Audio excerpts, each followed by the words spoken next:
And good afternoon, everybody, and welcome to the first episode of the fall of Big Blue Sports Podcast. Hello, everyone. I am Matt Volz, a junior at SUNY Fredonia. Ooh, geez, that feels weird to say. I've been saying, ever since I got back on campus, I've been talking about how old I feel now that I am in my third year, not only on campus, but doing this show. I started this in October of my freshman year. So it is almost 2 years old. I feel very old. This show feels very old. And I'm excited. I'm very, very excited to be back. I missed Big Blue over the summer. I briefly considered recording a few episodes and just doing it for my own enjoyment over the summer. I didn't. I was a little busy over the summer. I went to Florida. That was cool. That was a lot of fun. The Bandits won the championship. That happened right after we left, but I didn't get to talk about it on Big Blue. It was fantastic. But yeah, excited to get things rolling and get ready to go. And Big Blue is back for a third straight year. And I realized something last week, actually. I realized that Big Blue Sports Podcast is one of the longest running, if not possibly the longest running, non-legacy show on our airwaves, which is absolutely crazy to imagine. This is the third year of its existence. Like I said, it started in October of 2022. And yeah, I am very, very excited to get back to it. So today, it's going to be a little bit of a unique show, and it's kind of going to be split into two parts. So the first part of today's show is going to be regular Big Blue, obviously talking about Fredonia sports as fall sports are beginning and getting ready to roll. After that, I'll talk about the Bills, recapping Sunday's win over the Arizona Cardinals as the Bills are 1-0 on the season. And then they're right back at it tomorrow night. The Bills down in Miami for an 8:15 kickoff against the division rival Miami Dolphins, who are also 1-0 and also had a little bit of a scare, had to come back and get a win on Sunday as they were playing against the Jacksonville Jaguars, and both teams actually trailed by 10 or more points in their respective games. So that'll be kind of the first half of the show. The second half of today's show is going to be a little bit different than anything I've really ever done before. And I'll explain what that means a little bit. So today is September 11th, obviously. It is the 23-year anniversary of the terrorist attacks in New York City, Washington, D.C., and Pennsylvania that really changed the landscape of not only our country, but the world as a whole. And there were a lot of kind of far-reaching effects of the 9/11 attack. And something that doesn't always get thought about is that those attacks were actually impactful to the sports world as well. And so I want to share some stories later on in the show about, some sports-related stories because you have to remember, the sports world, the entire world was put on hold when those attacks happened, but the sports world was affected by that as well. And I think it's interesting to talk about, and I think it's important to talk about because many of us college students, almost all of us college students probably, were born in a post-9/11 world. Like, for example, I was born in 2004. So I was not alive to actually witness the attacks and everything that happened in the immediate aftermath. I've only ever heard those stories. And I think that is the case for most, if not all, college students now because it was 23 years ago. So I feel it's important to always talk about those stories in that day. Every year when the anniversary comes up, it's something that I hold close to my heart. And so we'll talk about that in the second part of today's show. But again, the first part is going to be just like regular Big Blue, kind of getting back into the swing of things as our fall sports. Cross-country season has started. I'm starting on cross-country because I might be a little bit biased, of course. I ran cross-country when I was in high school for several years, 7th grade through my senior year. My dad has been a cross-country coach at the middle and high school level for 15 years, I think, something like that. So I'm a little bit loyal to cross country. So the season has started. It started last week. They had a meet at SUNY Brockport, who of course is no longer in our conference, as Brockport and Geneseo are now members of the Empire 8 for all sports, and Morrisville and Canton are both now members of the SUNYAC as they came in and replaced Brockport and Geneseo. But all sports are still playing against Brockport and Geneseo. At least most sports are, which is not surprising because even though they're not a conference rival anymore, it makes sense because of just proximity as well as similar standing for schools. I've always felt like Brockport is very similar to Fredonia in a lot of ways. And it's kind of a bummer that they're not in the SUNYAC conference anymore, but they decided to make the move to the Empire 8, and it makes sense for them. And the SUNYAC, other than that, is staying the same. I mean, at least I haven't heard about any rumors of anybody else potentially leaving anytime soon. We talk about this conference realignment, right? And that's been a major thing at the Division I level, with, of course, the big moves being the shutting down of the Pac-12 at the end of the spring sports season. And, you know, you have a lot of teams coming over to conferences that may not geographically make sense, but financially they do. Texas and Oklahoma leaving the Big 12 to go to the SEC makes a little bit more sense. But you have some schools like, for example, Cal is in the ACC now, as is Washington. There were a handful of other schools that went places. Oregon in the Big 10. That was another one.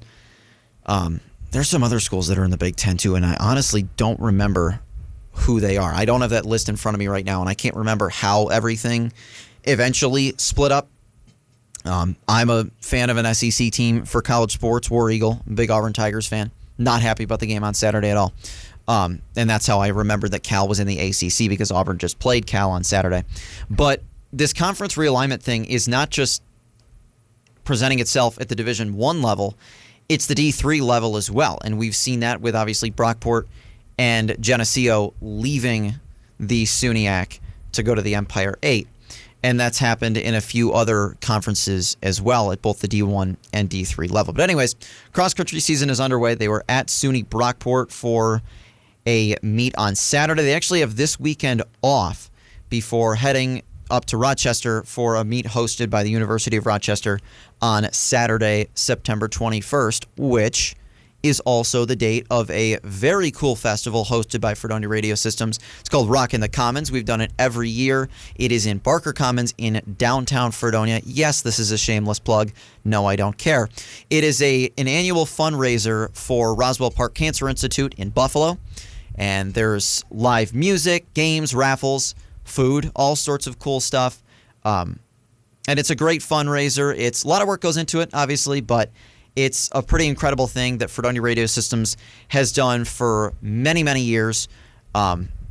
We are continuing that, of course, and that is Saturday, September 21st in Barker Commons. Very excited about that. And men's and women's cross country will be at the University of Rochester. The cross country teams are actually hosting a couple of meets this year. They've hosted meets for a few years now. They hosted the Cara Hall Memorial Invitational. Cara was a former cross-country runner who was tragically killed after she graduated from Fredonia, and they've held an invitational in her honor since then. And last year was the biggest one that they ever had. Last year there were, I can't remember how many teams there were, but previously they'd only have about 3 or 4 teams show up. They had a bunch last year, and I don't remember the exact number. It was double digits. I know that for a fact. I was there to see it. It was really an incredible, incredible thing. And Fredonia is hosting a cross-country meet on Saturday, October 5th. That's going to be lots of fun. And the Regional Cross-Country Championships will also be hosted by SUNY Fredonia this year, and that is on Saturday, November 16th. Yours truly may be on the call for that, too. That's going to be a really, really fun weekend. Cross-country is one of those sports that, and I've gone on and on about it, it's one of those sports that doesn't always get a ton of recognition. So any chance I get to highlight it, I'm going to take it, of course. But there are other fall sports going on, for example, men's and women's soccer. So every year, usually the weekend after Labor Day, Fredonia hosts a soccer tournament called the Blue Devil Classic. It was, again, a success this year with games last Friday and Saturday. The men's team went 1-2, losing 4-1 to Bryant and Stratton on Friday night. And then on Saturday, a game that I was on the PA for. Eventually, after a weather delay, Fredonia ended up beating Alfred University 2-1. We were in that weather delay. Literally, there were 45 seconds left in the first half when the referee signaled to stop the game just as we heard a somewhat loud crack of thunder and a good storm rolled in. So, of course, I got creative, and they let me be in charge of the music for some unknown reason. And I decided to play every single song about rain or storms that I could possibly think of. I did that for a Summer League baseball team, the Olean Oilers, that I do the play-by-play for every year. We every time we're in a weather delay, we have a specific music playlist. Various rain songs like Umbrella or I Love a Rainy Night. All sorts of great stuff. When It Rains, It Pours, Luke Combs. I'm a big Luke Combs fan, so obviously had to mention him. Anyways, the men's soccer team is off to a winning record so far through their first 6 games. They are 3-2-1, and they've played a lot of tight games so far this year. Their most recent game yesterday at St. Vincent College down in Pennsylvania, a 2-1 win to put them officially over the 500 mark. And they are back at home tonight for a 7 p.m. tilt against Hilbert in a non-conference matchup. They're also at home Saturday at 2:30 against Ithaca College. Their first conference game of the year is September 21st. Boy, there's a lot going on that day. A 1 p.m. road matchup against Plattsburgh. Their first home conference game of the season, Saturday, September 28th, a 1 p.m. matchup against new conference rival SUNY Canton. So we'll see how things go for the men's soccer team. It's a team that's kind of improved steadily the last few years, and that seems to be the case for several teams. The women's soccer team is off to a very good start. They have won 4 of their first 5 games after losing the first game of the season, a 2-0 shutout loss to John Carroll University. They've won 4 in a row, a 2-0 win over Franciscan on September 1st. They won both games that they played in the tournament over the weekend, beating Utica 3-1 on Friday and beating Houghton 2-1 on Saturday. They actually came back to win that game. They trailed 1-0 at halftime, scored 2 in the second half to win it. And a road game at Keuka last night, yesterday at 4 o'clock, they pulled off a win, beating the Wolves 4-1 to go to a 4-1 record. They are back at home at noon on Saturday for a matchup with non-conference rival Allegheny College, their first conference game of the season, at home on Saturday, September 21st, a matchup against Plattsburgh. So that's a look at men's and women's soccer.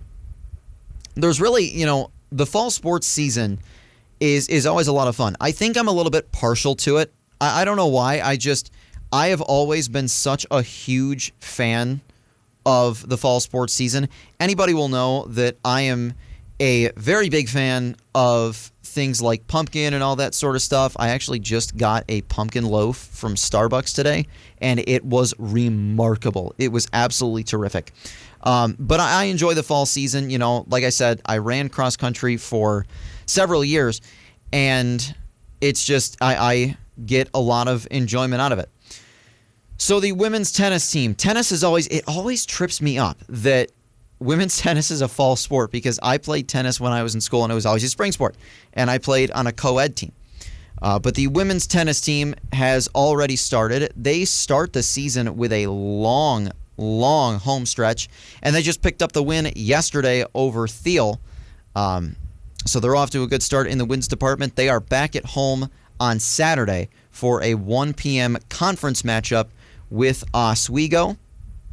So that's a look at women's tennis. A lot of things going on. Volleyball is back as well, and they're off to an okay start as well. They've lost 3 in a row, but they're still 3-4 on the season. They picked up a few key non-conference wins back last weekend and Labor Day weekend as well.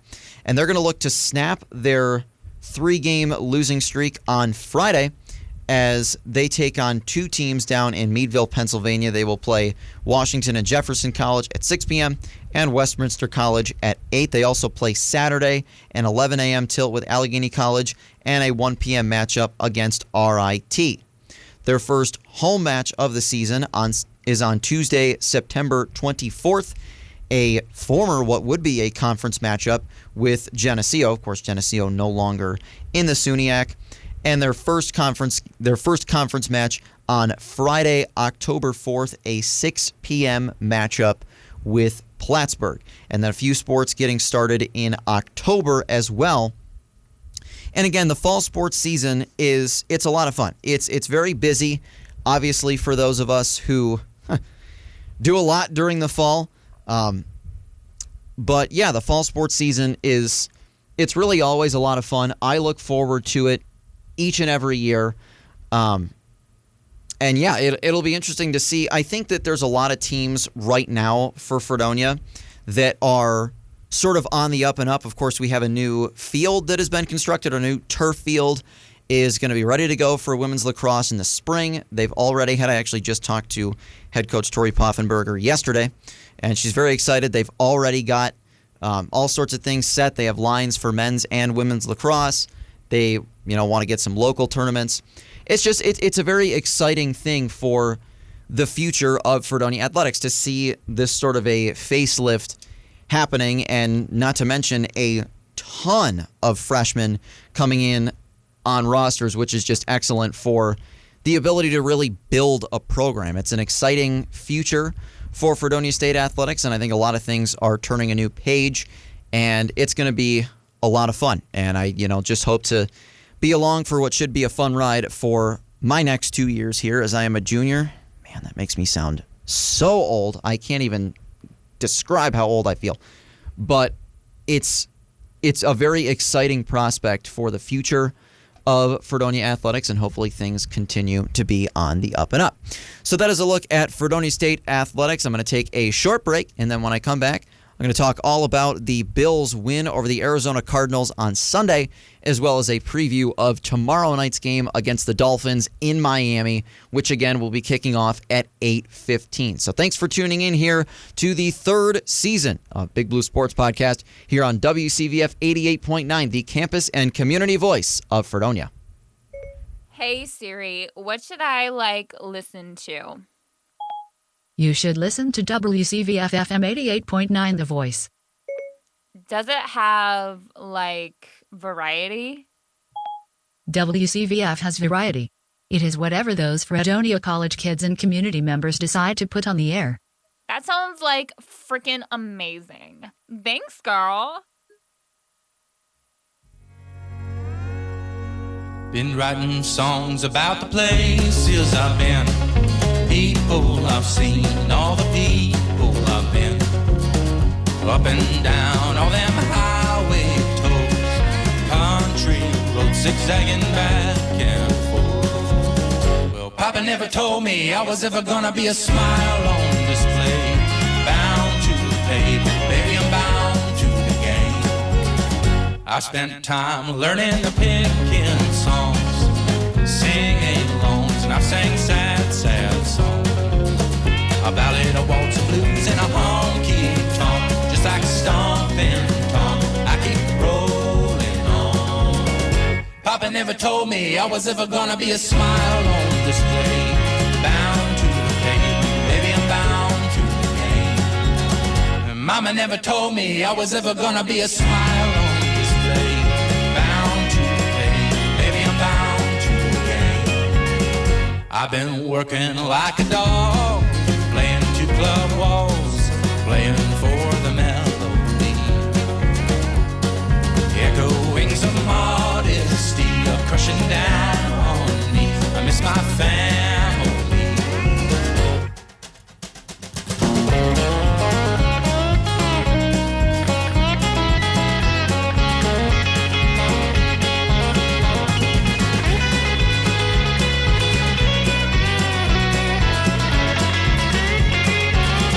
Papa never told me I was ever gonna be a smile on display, bound to the pavement, baby, I'm bound to the game. Mama never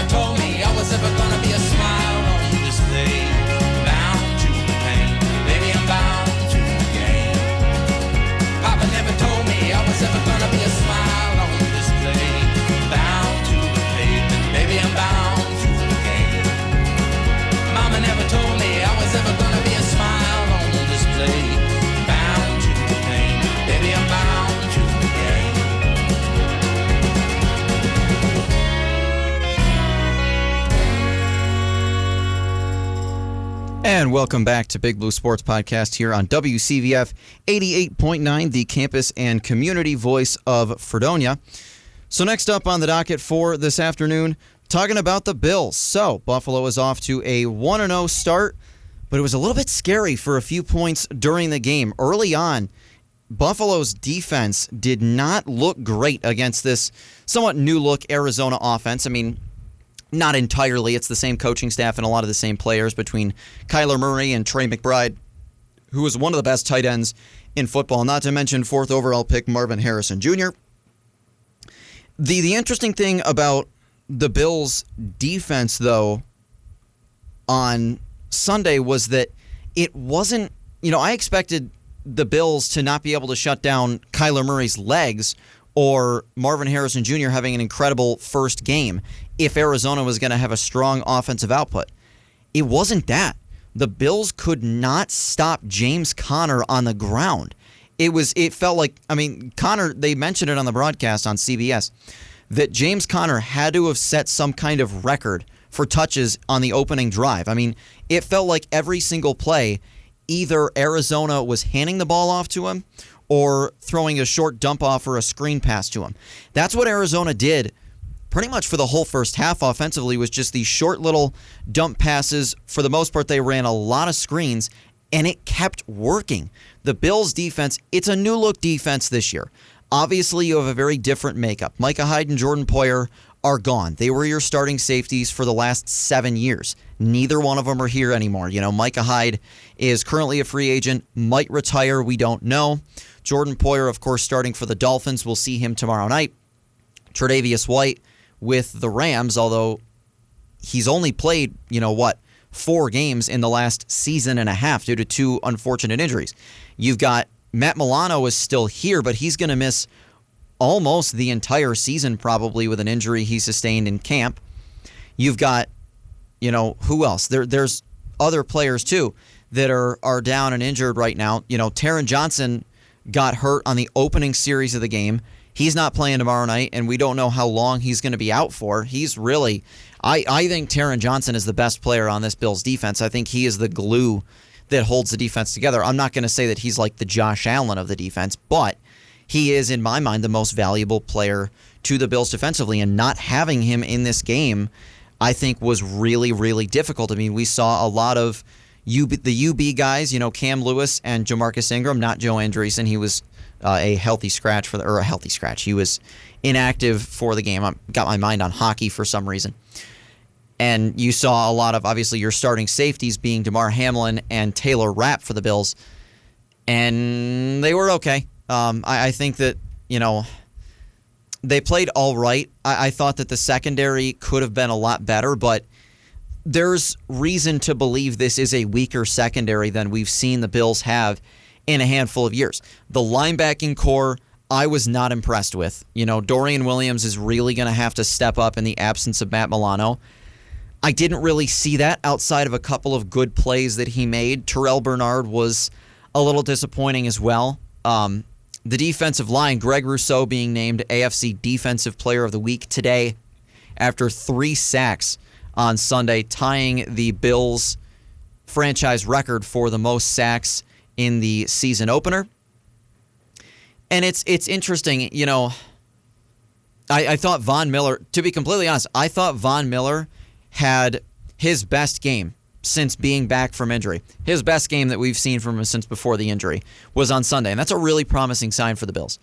I don't know what to expect from their defense. My prediction for the game Thursday night is that we're going to see a lot of points scored because I think both teams have strong offenses. I'm confident in Buffalo's offense.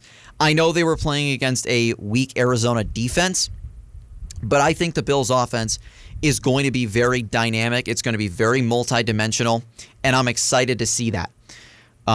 Miami, I think also, we know, has a very good offense, although I did just see that Raheem Mostert has been ruled out for tomorrow night's game, and Devon Achane is going to be a game-time decision. I did not know that they were both injured. I was primarily focused on the Bills, of course, on Sunday. But It's going to be interesting to see, obviously Tyreek Hill and everything that happened with him last week was just absolutely insane. He was detained in a traffic stop about 3 hours before kickoff and then proceeded to score an 80-yard touchdown in the game as the Dolphins came back to beat Jacksonville. And obviously you know about Jalen Waddle and the dynamic offense really that the Dolphins have. The Dolphins are also a team that I don't think is all that strong defensively.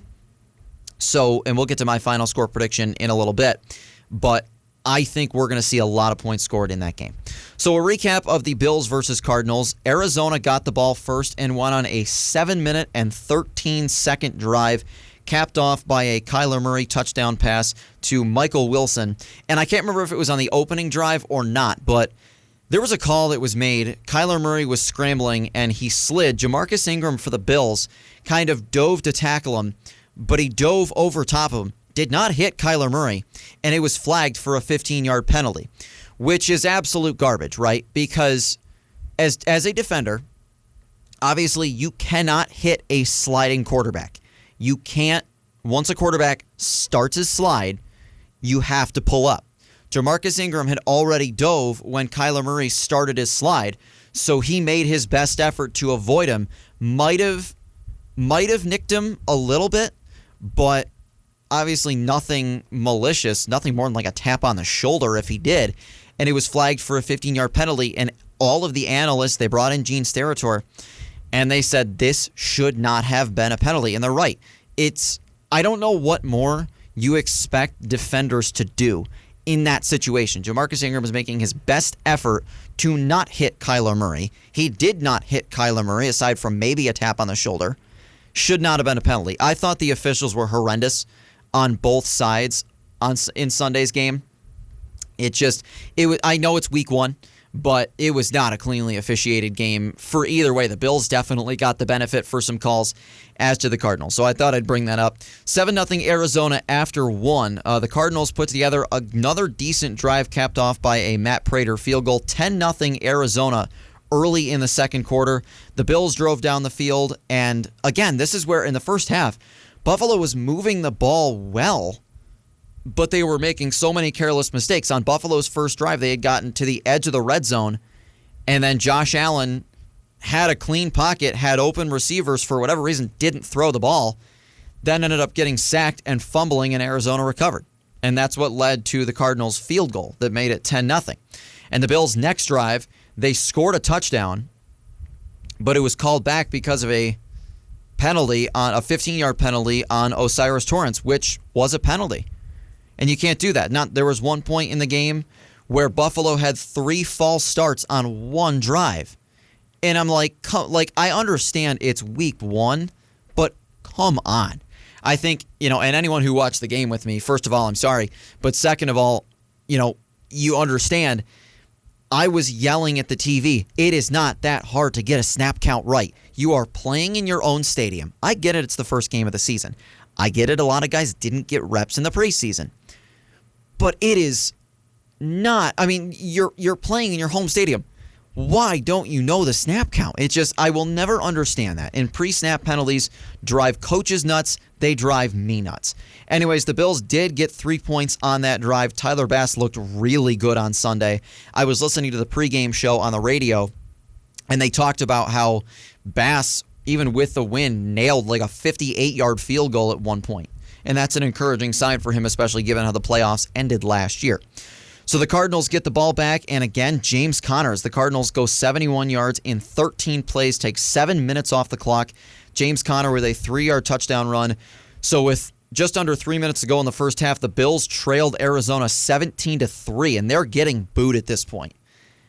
Possibly by me too. The Bills drive down the field, and this was the drive that they had 3 false starts on one drive, but eventually Josh Allen with a 7-yard touchdown run with 19 seconds left in the first half. Arizona 17, Buffalo 10 at halftime. The Bills get the ball in the third quarter, and they, put drives together. That was not the issue at all on Sunday with the offense. The offense was able to move the ball, I thought, pretty well for at least most of the day. The issue was they were not able to finish drives because they were making careless mistakes. First drive of the second half, Josh Allen finds Matt Collins for an 11-yard touchdown. Matt Collins' first touchdown as a Buffalo Bill. The Bills tie the game. Then the defense really starts to play. That's when Rousseau and Miller and those guys were dialing up the pressure on Kyler Murray. Defense did a terrific job in the second half of this game for the most part. Early in the the next drive for Buffalo, Josh Allen finds Khalil Shakir, and Shakir does what he does best, which is avoiding tackles, really lowering that center of gravity.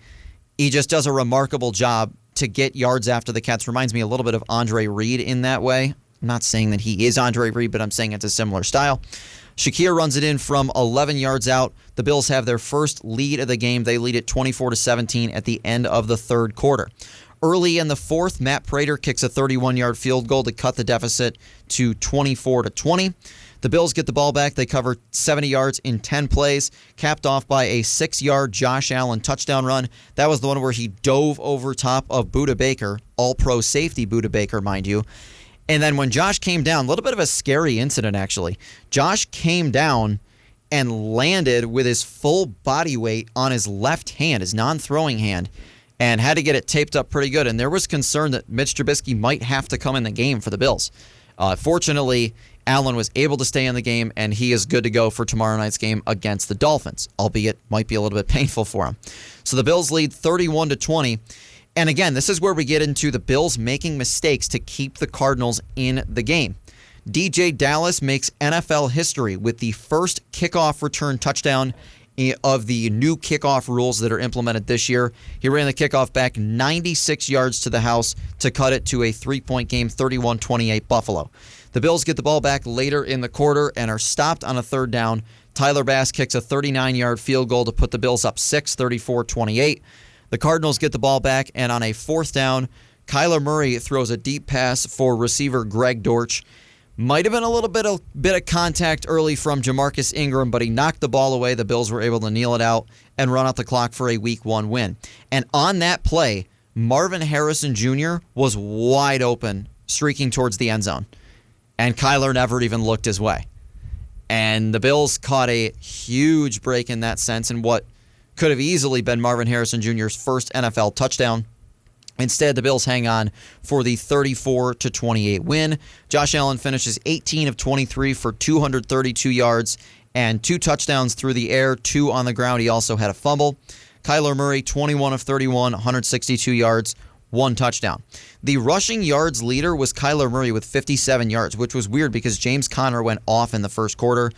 James Cook ran the ball 19 times for 71 yards. Keon Coleman was the Bills' leading receiver in his first NFL game, 4 catches for 51 yards. He had a really nice back shoulder catch that set up, I think it was Allen's rushing touchdown where he dove in the end zone. So the Bills win it 34-28. They improve to 1-0 on the season. The other scores from last week, the kickoff game, the Kansas City Chiefs hang on by a toe as Ravens tight end Isaiah Likely's foot was out of bounds. Chiefs win 27-20. Friday night in Brazil, another good game. The Philadelphia Eagles take down the Green Bay Packers 34-29. Packers quarterback Jordan Love was injured in this game. He is expected to miss a few weeks with an MCL tear, but it could have been a lot worse. The game's on Sunday. The Pittsburgh Steelers and Justin Fields' Steelers debut get the win over Kirk Cousins and the Falcons 18-10. The Chicago Bears come back from a 17-0 deficit as Caleb Williams becomes the first quarterback in 22 years to win, the first overall quarterback to win his NFL debut since David Carr did it with the Texans in 2002. To defeat the Tennessee Titans 24-17.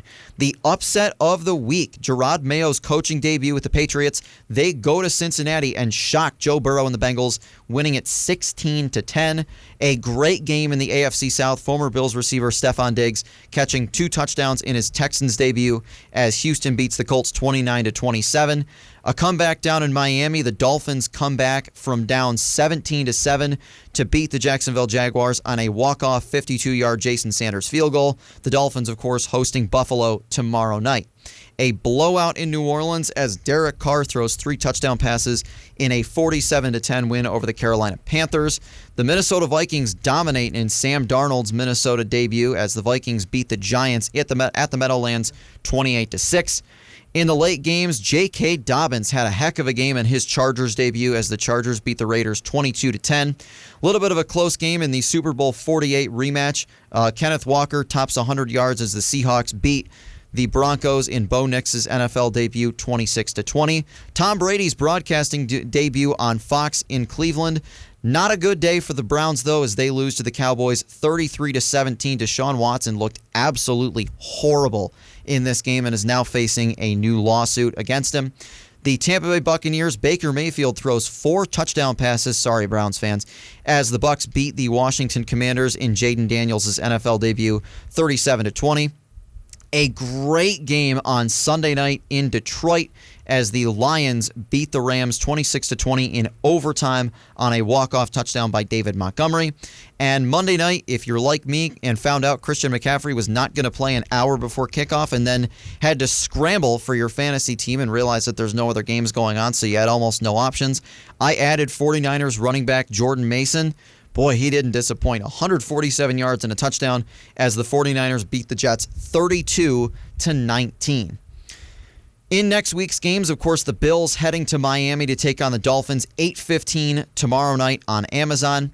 The other games going on, the 1 p.m. game, the Dallas Cowboys hosting the New Orleans Saints in a battle of 1-0 teams. Another battle of 1-0 teams is the Detroit Lions host the Tampa Bay Buccaneers in a playoff rematch from last year. The Colts going into Green Bay to face the loveless Packers. The Tennessee Titans hosting the New York Jets. The San Francisco 49ers heading to Minnesota to take on their former quarterback Sam Darnold and the Vikings. The New England Patriots, could they shock the world and start 2-0 as they host the Seattle Seahawks? An NFC East battle between two 0-1 teams as the Washington Commanders host the New York Giants in Jaden Daniels' first home game of his NFL career. The Carolina Panthers play host to the Los Angeles Chargers. The Jacksonville Jaguars at home against the Cleveland Browns. And the Baltimore Ravens hosting the Las Vegas Raiders. 4:05, the Arizona Cardinals playing host to the Los Angeles Rams, two NFC West teams who played well in Week 1 but are both 0-1. 4:25 games, the Denver Broncos hosting the Pittsburgh Steelers as Russell Wilson returns to Mile High.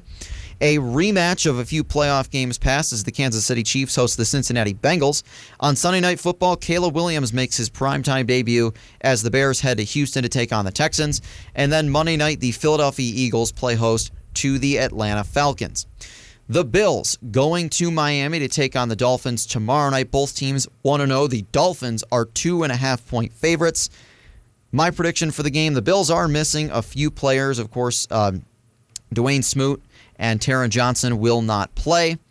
And for the Dolphins, Raheem Mostert has been ruled out, but a few players are questionable. Devon Achane, as well as defensive back Jalen Ramsey and linebacker Jalen Phillips, are all questionable for the game. This is going to be an interesting matchup. I think we're going to see a lot of points scored in this game. My final score prediction for this game, I got to think on it for a quick second. My final score prediction for the game, and this is going to be really high scoring, I'm going to say 41-37 Buffalo. I think the Bills start the season 2-0. I think Josh Allen plays a great game as he pretty much always does against the Miami Dolphins. And I think the Bills' defense holds late to win the game. Again, high-scoring game. I think it might not be that high-scoring. That might be a little bit lofty. I think we're in for a great game tomorrow night, and I think we're in for the Bills to start 2-0 and beat the Dolphins for what would be, I think, the 5th consecutive time. Last time they lost to them was the first time they played in 2022. That game was in Miami. So they beat them that year and in the playoffs. So they're looking for their 5th straight win over the Dolphins as they swept Miami last year, including a Week 18 game down in Miami where the Bills won on Sunday Night Football to clinch the AFC East for the 4th straight season. So that's a preview of the Bills game in Miami tomorrow night as well as around the NFL. Going to take a little bit of a break, and then when we come back, we're going to finish off the show talking about the impact, as it is the 23rd anniversary of the September 11th attacks. We're going to be talking about the impact that those attacks had on the sports world. So thank you for tuning in to the Season 3 premiere of Big Blue Sports Podcast here on WCVF 88.9, the campus and community voice of Fredonia.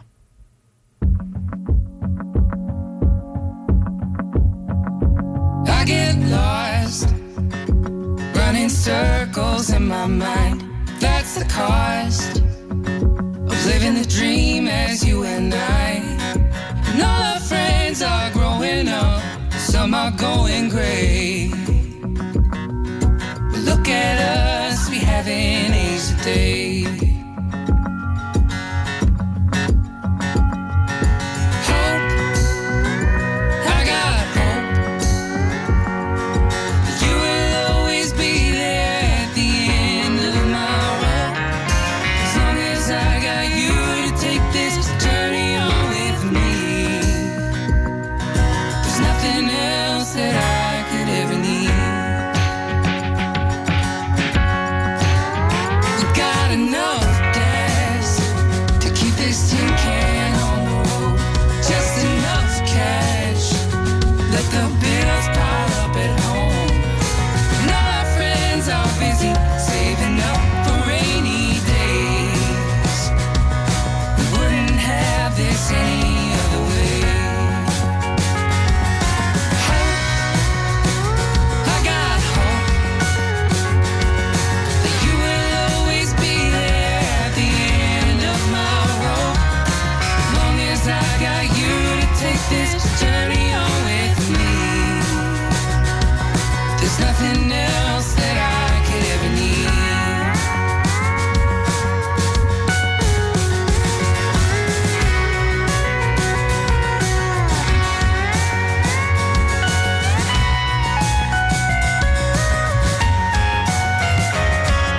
And all our friends are busy waiting for that rainy day.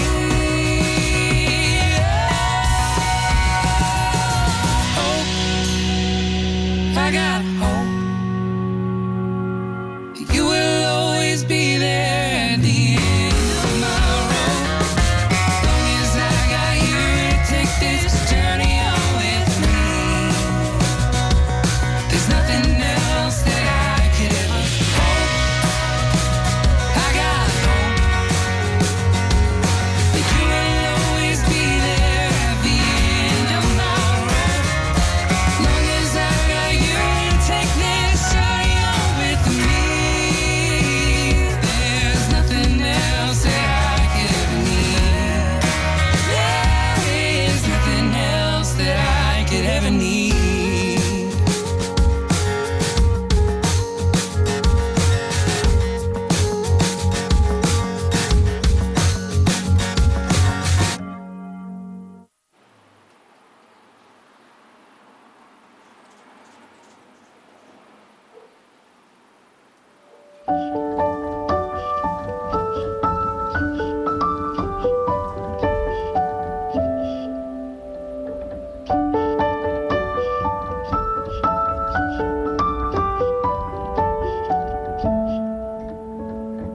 Catch me on the Golden Coast, I'm long due headed down. Left my family waving slow back when the time ran out. Took Dad's Camry, drove it dry and let those tears run clean. All the sadness from my eyes, from everything I'd seen. All the sadness, all life's lessons, these confessional songs we sing lead me higher to salvation, tears to all the future.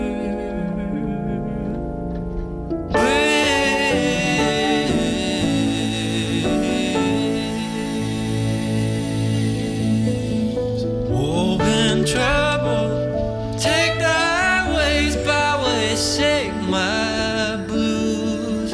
Well, my heart up with affection each time that I get loose from all my sadness, all life's lessons. These confessional songs we sing lead me higher to salvation, tears to all the future.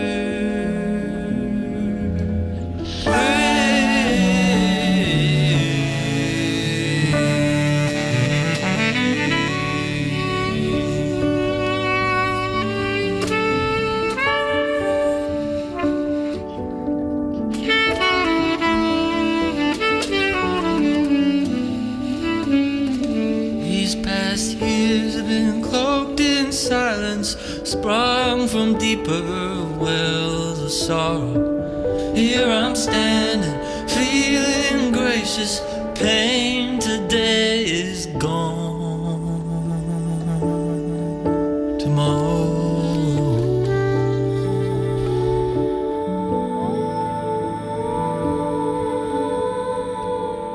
Homesick, vagrant, damp and cold, no love could set me free. Fragrant as an LA rose, she drew something out of me. All my sadness, all life's lessons, these confessional songs I sing, lead me higher. I've been patient, here's to all the future.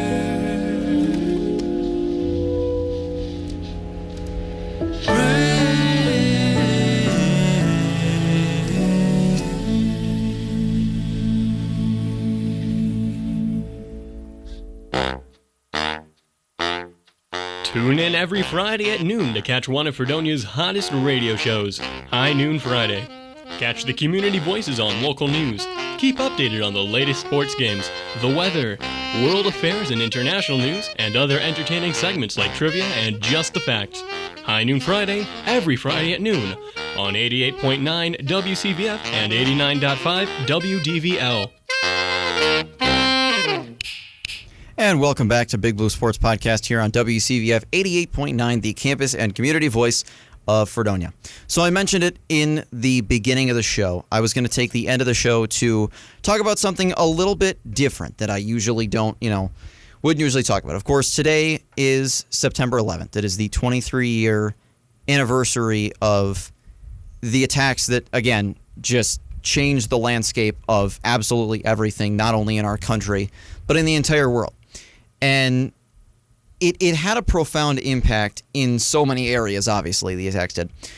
But something that doesn't often get talked about is the impact that the attacks had on the sports world.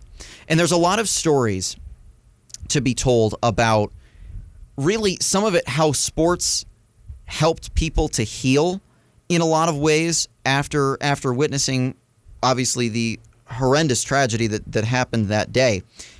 And because you have to remember, sports were completely put on hold, as was everything else after these attacks happened.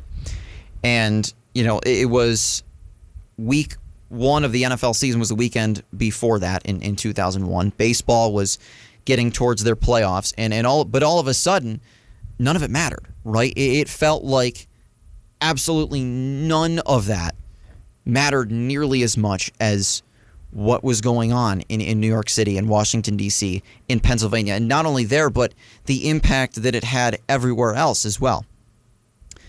But sports really, and this is the beautiful thing about sports, right, is that they can be used to heal and to help people through the worst possible times. And possibly never was that more true than in the aftermath of the 9/11 attacks. So things were put on hold, obviously. It was a Tuesday morning that this happened. And the NFL season was put on hold. They did not play the games that following weekend. Same with a lot of things that were supposed to take place both that weekend and in the days immediately following. Baseball was put on hold for, I think, something along the lines of like 9 or 10 days afterwards. And when those sports came back, it had a feel of, and again, I'm gathering all this from stories I've heard. I was not alive for 9/11. I'm too young to have been around for it. But you hear so many stories about how it just felt so different, and it almost didn't feel right because you were thinking about all of the people who are dealing with this tragedy and the true gravity of the situation. It felt so wrong to just go out and, watch a baseball game or play football or something like that. But it helped a lot of people, and there's a lot of really interesting stories about people that were personally affected by this. The first story I wanted to tell was a man by the name of Tony. So Tony worked for Cantor Fitzgerald, which had offices in the upper floors of the World Trade Center, and that company experienced very heavy loss of life in these attacks. So Tony was a hardcore New York Giants fan, and On September 10th, the Giants were in Denver for a Monday Night Football game against the Denver Broncos. So Tony flew to Denver to watch the game. And he told the story that he woke up the next morning and was trying to call his office and he couldn't get through. And it was because the attacks had already taken place. And in the days following, Tony decided that he was going to call the Giants. So he called the main office number of the Giants and he left a voicemail for the head coach and the general manager. And the gist of it was, I'm alive today. My wife still has her husband. My kids still have their father because of my love for the New York Giants. And Ernie Accorsi, who was the general manager at the time, as well as Jim Fossil, their head coach, they played that voicemail for the team, and they said there wasn't a dry eye in the house. I mean, it impacted this team so heavily, and the Giants, in their first game following the attacks, were in Kansas City and ended up defeating the Chiefs. And there's a picture of the Giants team and executives and all that sort of stuff wearing New York Fire Department and New York Police Department hats all huddled around together. And it was just it's a profound moment that, again, you don't think about how sports can heal in these moments, but they can. Another story I wanted to talk about was Joe Andruzzi. Joe Andruzzi was an offensive lineman for the New England Patriots when this happened. And Joe, originally from New York, his three brothers were all New York City firefighters, and his father a retired New York City police officer. And the Patriots hosted the New York Jets in the first game after the 9/11 attacks. Ironically, this was actually the game that Tom Brady took over for Drew Bledsoe when he got injured, which doesn't have anything to do with, this story. But so his brothers and his father were all honorary captains for the game that day. And it's an iconic photo of Joe Andruzzi running out of the tunnel for that game holding two American flags. It reminds me of, as well, Sammy Sosa for the Chicago Cubs. The first home run that he hit after the 9/11 attacks, someone handed him from the dugout a small American flag, and he ran around the bases holding the American flag. Other stories about Mike Piazza, the catcher for the New York Mets, hitting a home run in the first Mets home game after the attacks. And it was just a profound moment of healing. Another story was, of course, President George W. Bush throwing out the first pitch about almost 2 months after the attacks. And as the Yankees made it to the World Series in 2001. And Game 3 of that series was at Yankee Stadium. And George W. Bush threw out the first pitch. There was so much security that needed to take place for it, though, that a Secret Service officer actually disguised as an umpire. And it was an incredible moment. And George W. Bush has told this story before about how he was practicing his first pitch in the batting cages below ground at Yankee Stadium. And Derek Jeter walked down to talk to him. And as Jeter's walking away, Jeter turns his head over his shoulder and says, "By the way, Mr. President, don't bounce the first pitch. They'll boo you." And so now there's a lot of added pressure. Not only is he's the president of the United States, now he's got to, from the pitching mound, deliver a perfect pitch. And he did. He went out. It's one of the most iconic sports moments after these attacks. President Bush walking out to the mound for Game 3 of the 2001 World Series and delivering a perfect strike. It was really, regardless of your political feelings, and that's what I've said so many times. It's like, I don't feel like September 11th is the right day to be discussing, politics, whatever. I know there was a presidential debate last night, for example. And my personal thought is we can discuss that tomorrow. That's a September 12th conversation. But for today, at least for me, I am much more concerned with honoring the lives that were lost and being there kind of for support of the families and friends of those that were lost, and just remembering the grave tragedy that happened that day, but also remembering the incredible stories of heroism that happened, the world witnessed that day. And again, it's different for me, right? Because I'm 20 years old. I have lived my entire life in a post 9/11 world. So I wasn't physically there to witness everything that happened that day. I'm doing all this based off of all the stories that I've heard. And I think that's how the story of that day is told best, is by hearing the stories of those who were there and witnessed it firsthand. And I knew that I wanted to talk about this today because I feel like as the years go by, it becomes less of a memory and more of something that you read in a history book, right? And I'm very big on sort of keeping the memory alive, even though I was not physically old enough to witness it happen. And I'm not from New York City. I'm not from Washington, D.C. I'm not from Pennsylvania. So it's a very different perspective that I'm coming from with everything that happened that day. And it's very important to me to remember all of the things that happened and hear the stories of everything that happened that day, and not get, caught up, I guess I should say. Obviously, it's a very solemn day. Remember the heroic acts we saw too. I'm using, a metaphorical, I guess, prophetical we when I say that, but it is something that really, I think, holds value in the sports world and in our country as a whole. That again, I'm using that metaphorical general we, Americans and people rallied together after this happened. And that was so true with the sports world. Sports were incredibly healing for a lot of people after these attacks took place. And there's a lot of stories of people, and I didn't even get to all of them. There's thousands of stories to be told. I've always heard that everybody who was, alive and old enough to remember it knows exactly where they were and what they were doing when these attacks took place and when they first heard about them.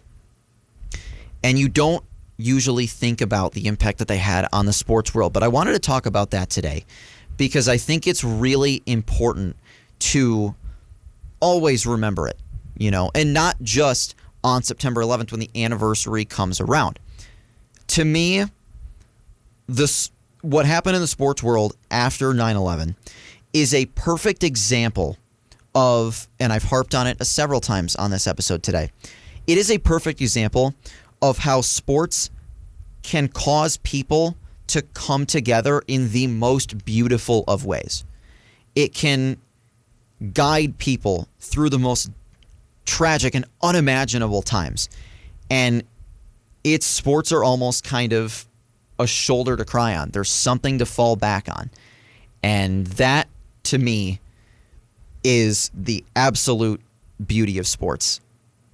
Really. I mean, anywhere you get it. So I want to thank everyone for listening to this afternoon's episode of Big Blue Sports Podcast. We have plenty of Wednesdays coming up this year to talk all about all sorts of different sports. Of course, we'll get into Sabres season when hockey season comes about, and the Bills this fall. It'll be a lot of fun, and I'm very, very excited to be here for the third year hosting this show. So thank you all for tuning in this afternoon to another episode of Big Blue Sports Podcast here on WCVF 88.9, the campus and community voice of Fredonia. All Things Considered, presented by NPR, is coming up next. Have a good week, everybody.